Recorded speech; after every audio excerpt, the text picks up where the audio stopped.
And I brought dreams.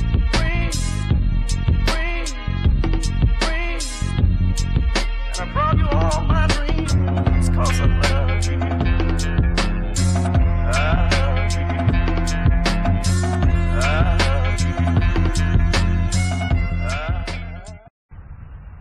Whoop, whoop. Guess what day it is? Guess what day it is? I'm your big brother Griggs. It's over the Hump Wednesday. All right? Last week, we talked about USA. Understanding where you are, assessing your situation, and finding an alternative. All right? Got a ton of emails about that. Today, if you have not seen last week's episode, it's kind of a carryover from last week. We talked about your dreams and tying it all in together. Okay? So if you haven't seen the USA episode, I suggest that you go back one and you check that one out. And today we're talking about dreams. Dreams as the blueprint to your reality. All right? You catch that? Blueprints to your reality. Your dreams are blueprints to your reality. All right, I said it 3 times so this way I can make sure you get it, man, because it's really important that you get that. What do you mean, Griggs? Your dream, that thing that was put inside of you, that good thing that was placed down inside of you, is a confirmation of what you are supposed to be doing in life. That itch that you cannot scratch, that thing that you do that makes you feel alive inside. You might not make any money when you've done it, but it feels good when you're doing it. Like that is it. It speaks to a part of you that is not normally spoken to in your day-to-day life. A lot of you, we've lost that feeling of this is where I'm supposed to be. This is what I'm supposed to do inside of this moment. This is what I was made for. That's what that dream was given to you for. Your dream is your title deed, your confirmation letter. That is your lease agreement with life as to what you are made and shaped to be doing. All right? And what I mean by that is, if you make a reservation, we were making a reservation at a hotel for this coming month where we're supposed to go out of town, and what happens is that once you get that confirmation number, that's gold. You know, it's in your pocket. That's gold. What happens when you go to the hotel, let's say you're checking into the Hilton, the Intercontinental, the Ritz, I don't know where you're staying. I assume that it's going to be extremely nice though, right? Because we're raising our expectations. So you go in and you get to the front desk and you're like, you know, I'm Mr. Smith or Mr. Griggs or whoever you want to be. You know what I mean? You go to the desk and you're like, I'm here. I need my room key now. Right? And they're like, well, Mr. Smith or, well, Mr. Griggs, we don't have any rooms. We're booked up. We don't have any rooms. There's no room at the inn, right? The first thing you do, you reach off in your pocket. You're like, no. I have my confirmation number. This is my confirmation number.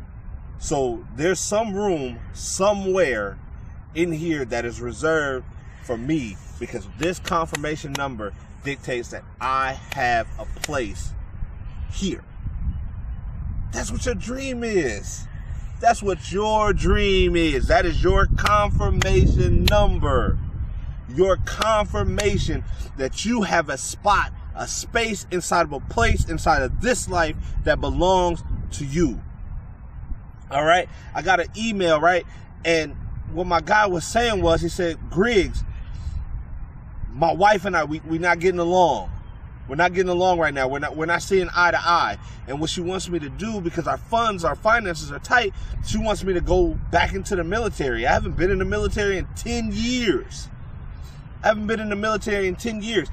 bounced from job to job to job to job, and it was always something. In this email, he said, you know, the one job asked him to work too long. He's working 12, 13-hour days for like $10 an hour. And then the next job, it was more of a sales job, so it was commission-based, and he was still in training. And then the next job he bounced to, he didn't make it out of training because there wasn't enough money to go through training. You remember what I told you? Get rid of plan B.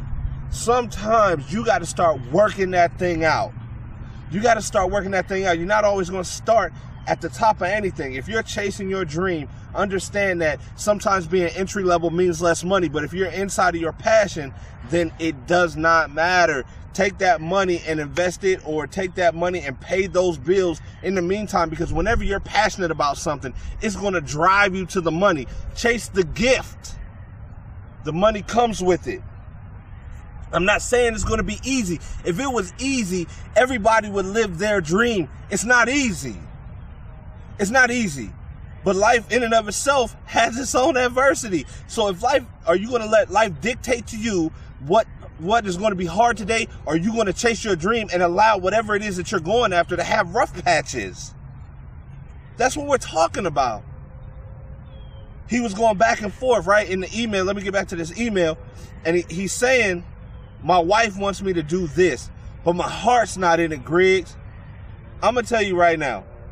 I'm not in the military. I'm not going to say what is or what isn't, but I surely would not want you to go into the service and that not be what your passion is, and that not be what it is that you want to do, because that means that you just are doing a job. And if you're protecting the United States of America, that has to be your passion. That has to be what your life is about, because that is not just another job. Too often, guys, we get caught up in the idea of this pays that, or I'm going to go to school because this degree gets me that much money. It can't be about the money all the time. I don't care if somebody tells you there's no money in it. You go find the money and then you tell them something different. It's up to you. You got to chase your dream. It's your job to take whatever that gift is inside of you and put it in the right position in order for it to flourish. So that's principle number one. I need you to get up, get out, and get something. Get that thing that itches inside of you that you feel a void with when you don't have it. When you don't have it, you feel empty. It's time to get up, get out, and go after what it is that was made for you. Okay? Next, principle number 2. I need you guys to die hard. You understand? I need you to die hard. You like, what you mean die hard, Griggs? When you go through adversity, it's going to be painful. You're going to have nights where you might not have enough food to eat. I can tell you about coming up and working at the job I'm at now with GNC and staying in extended stay hotels, being in debt. And when I say in debt, I mean my account's in the negative. I didn't have enough to eat. Guys, that was 5 years ago now. And I don't regret a single moment of the actual struggle. When I started my business as a personal trainer, I walked from one side of town to the other side of town to be with clients. I started out with one client. You understand me? One client, no car, working 16-hour days. Like, the struggle. With no struggle, there's no progress. With no struggle, there's no progress. The struggle, I need you to die hard. Stop letting the little things get in your way. Stop letting people get in your way. Stop finding those reasons, because you're excusing yourself every time you don't go to the gym. Every time that you don't go and practice your craft, whether it's music, whether it's art, whether it's whatever, you got to get to the position that you need to be in and hone your skills to a level of excellence in order for it to pay off. You can't lay around anywhere and expect your dream to come to you. You got to get up, get out, and get something. And when the hard situation, when adversity comes, because I promise you, it's coming. It's going to come. It's supposed to knock you off, but it's not supposed to knock you out. I need you to die hard. So the next time you see Bruce Willis movie on TV, remember, like, I got to chase my dream. Griggs told me to die hard. They're going to knock you down. I need you to get back up and start again. You might not have enough money in your bank account, but trust me when I tell you, the Bible tells you that you will always have enough. God has given you enough of a provision to move forward in what it is that you're going to do. Some doors are going to shut. Don't get discouraged at that, but know that there's another one opening. I need you to die hard. If you're dying hard, you're going to look through and you're going to find the opportunity versus the adversity. All right, principle number 3. Lastly, I'm going to tell you that more than anything else that I can give you about your dream, you gotta sell out.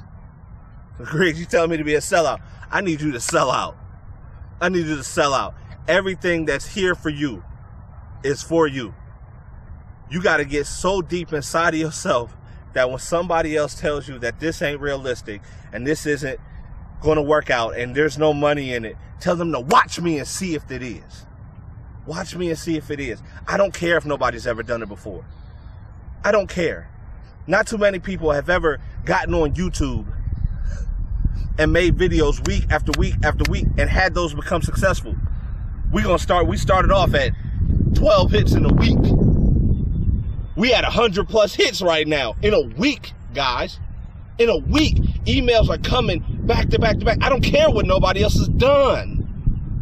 Nobody else stayed in an extended stay hotel. Nobody else was homeless. Nobody else came out of the adversities that I came out of, found themselves and who they were, took the I Care pledge, and now have ascended to an area manager inside of a Fortune 500 company. We're going and we're speaking to Fortune 500 companies, guys. We're going into different businesses. We're still going to schools. We're still going inside of juvenile prisons. Because each one teach one. You go back and you give. I'm living my dream. How about you? I'm going to challenge you to get up, get out, and get something. That's principle number 1. Principle number 2, die hard. When you go in, go all in. Don't leave nothing on the table. You're going to get knocked down. You're going to get bumps and bruises.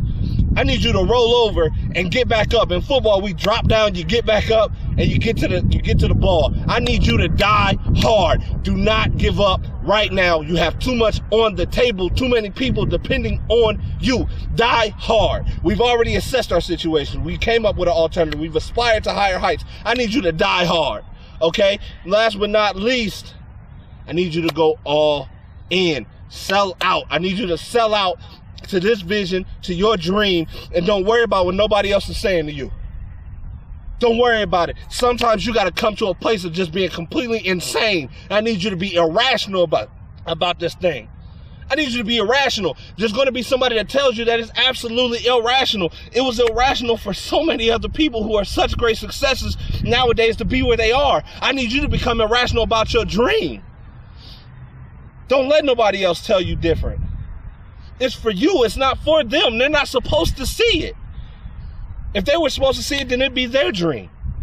Take your title deed, take that confirmation number that nobody else was given and nobody else can see, and you take that thing to the bank. Remember, guys, I need you to die hard. Let's go all in. Let's have the dream and let's live our dream out. Stop making excuses. Stop putting things in front of you that's giving you a reason not to do it. You can't help anybody else until you help yourself. Otherwise, you guys are standing inside of a 6-foot grave and one person is digging, trying to get out, and you behind them digging, and what you're really doing is throwing dirt on each other. This has been your big brother Griggs. This has been Over the Hump Wednesday. Live your dream. And I brought